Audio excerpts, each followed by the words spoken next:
This is April the 25th. The temperature is 62 degrees. And folks, what are those little purple flowers that are very close to the ground? Very, very, very close to the ground, even closer to the ground than dandelions are.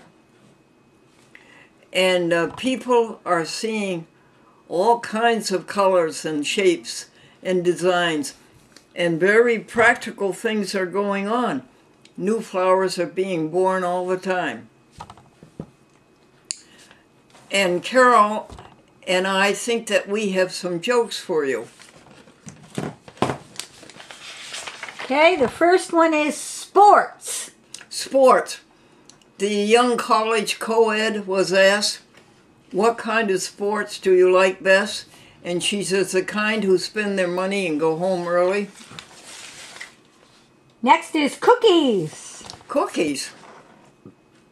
I don't know any jokes about cookies. Do you? Anybody?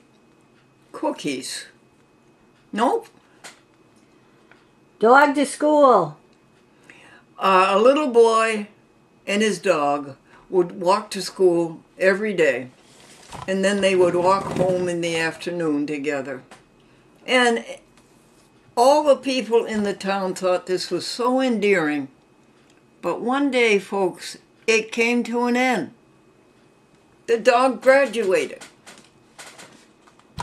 Lonesome.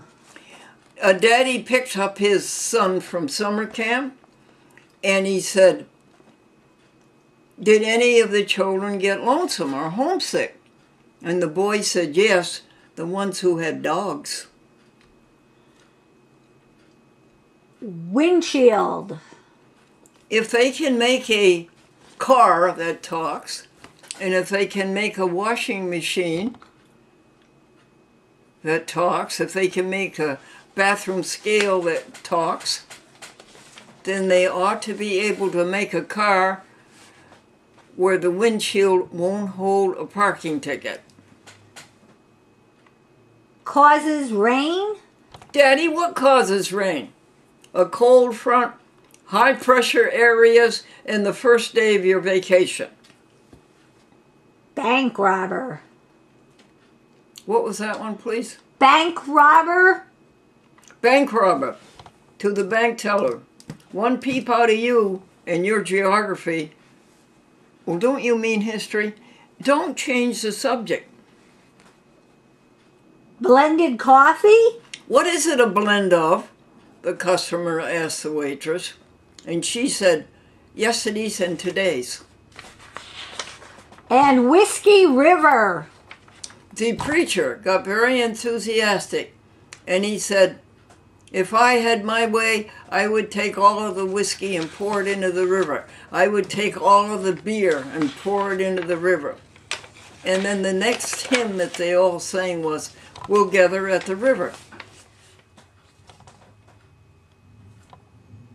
Okay. Earthquake?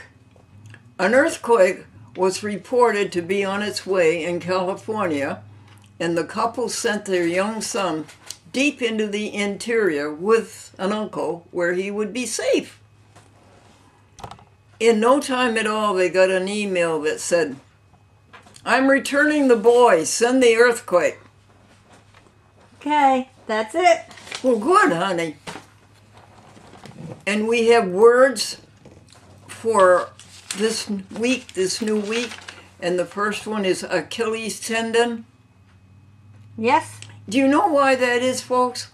Because Achilles, when he was a baby, his mother held him into the magic water, and she held him by the heel, and he was protected all the rest of his life, his whole body, by this magic water, except for the heel. And that's where Paris shot an arrow and killed him. So that is why the tendon that goes from the calf, from the gastrocnemius muscle, to the heel is called the Achilles tendon. Thank you, Google. The next word is acknowledge. Oh, Carol, Tell me all the words that means, acknowledge. It's a lovely word. Listen to this, folks. To own with gratitude as a benefit or imposing obligation to make public one's knowledge of something. Admit, owe, a noun, confess. Admit, a vow, no. Admit, own, announce. It looks like a vow. Admit, own, and announce. Yeah. Make public. Confess. Confess. Very, very nice word. Next is acolyte. Acolyte is merely a helper. Right at this moment, I am being an acolyte to Carol. Carol is being an acolyte to me. Acquiesce. I didn't understand it. Acquiesce. Oh, acquiesce. Okay, Carol, would you read that definition? To accept or comply, passively. That's it, passively. To accept or comply passively.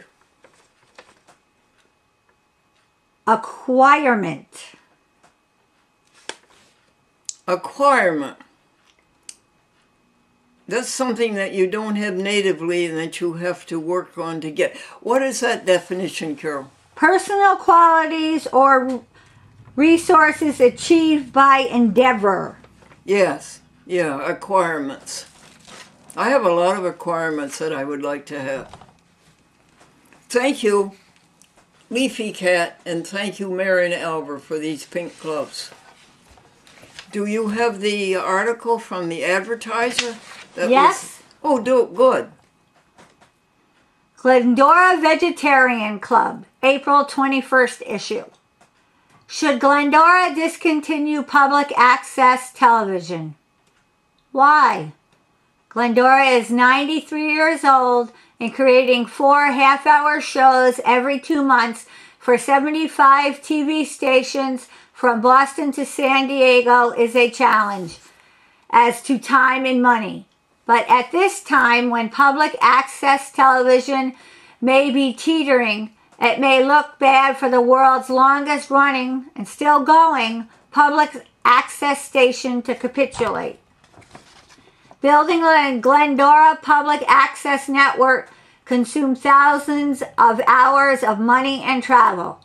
After all that exertion, one would have the audacity to just walk away from it? Whom are we looking out for, self or the world? Should Glendora be doing more for public access television instead of less? She feels guilty abandoning the world's last and only forum of true free speech other than sidewalk free speech. Congress called us an electronic soapbox. But Glendora doesn't hear from anyone. Is there anybody out there watching?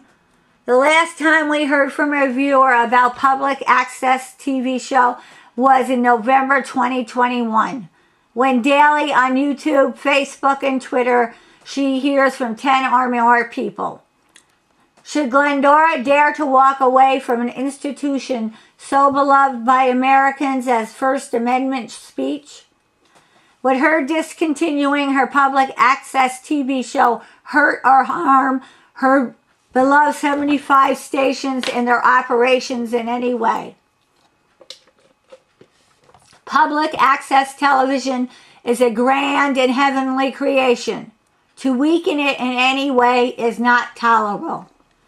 Free speech is not obligatory for YouTube, Facebook, and Twitter.